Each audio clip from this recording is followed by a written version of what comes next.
Hello children, it's Rabbi Lister here with another evening story, and this one is about a man called Akiva.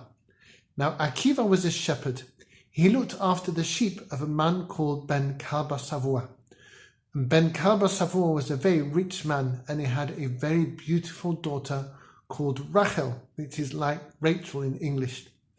And Rachel was walking along one day, and she noticed that Akiva, her father's shepherd, was actually a very kind and nice man. And she decided that she wanted to marry him. So she said to her father, "Daddy, I want to marry the man who looks after your sheep. He's called Akiva." And Ben Kalba Savua said, "My daughter? Marry a shepherd? Absolutely not. If you marry that man, you will have nothing to do with me ever again. I won't give you a penny of all my riches, and you'll have to find somewhere to live with him by yourselves." Well, Rachel, Ben Kalba Savua's daughter, didn't care about her father's money because she knew that this man Akiva could be very, very great. So she married him anyway, and they lived in terrible poverty. They had nothing at all, and life was very hard. And one day she said to him, maybe you could go and learn Torah, and we'll see how you do. And Akiva said, "You know what, you're right." And off he went when he was 40 years old, and he learned the alphabet with all the little children in the school. And he learned and learned and learned.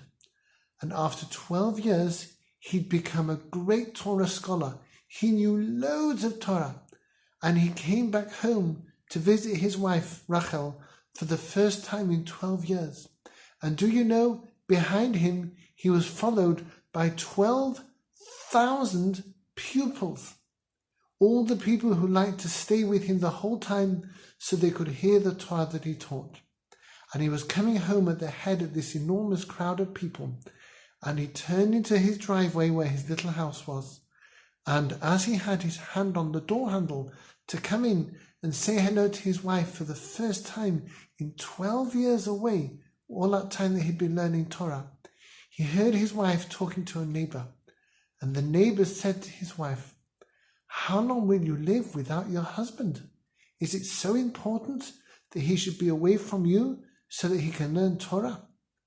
And Rachel said to this neighbor, "If he was away for another 12 years, I would be fine with that because Torah study is so important." And Rabbi Akiva bravely took his hand off the door handle and walked away with his 12,000 pupils and said, "My wife wants me to learn more Torah. That's what I'm going to do." So he learned Torah and he taught Torah for another 12 years. And he came back eventually with 24,000 pupils, twice as many as before.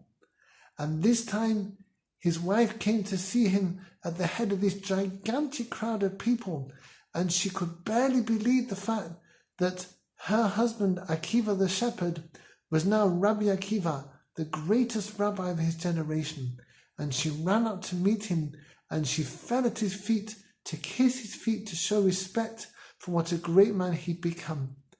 And some of Rabbi Akiva's pupils said, "Who's this woman coming to kiss the rabbi's feet? We can't allow that." And they wanted to take her away. And Rabbi Akiva said, "No, you leave her." And then he announced to all the crowd of all the 24,000 pupils who were following him to hear every bit of Torah that he taught. And he said to them all, "I want you all to know that all the Torah that I have ever learned and all the Torah that you have ever learned from me is all because of this woman. All the mitzvot that we have accumulated by learning Torah is all hers. It is all this precious, wonderful woman who chose to become my wife, who believed in me and made me what I am today." Thank you for listening, children. Stay safe.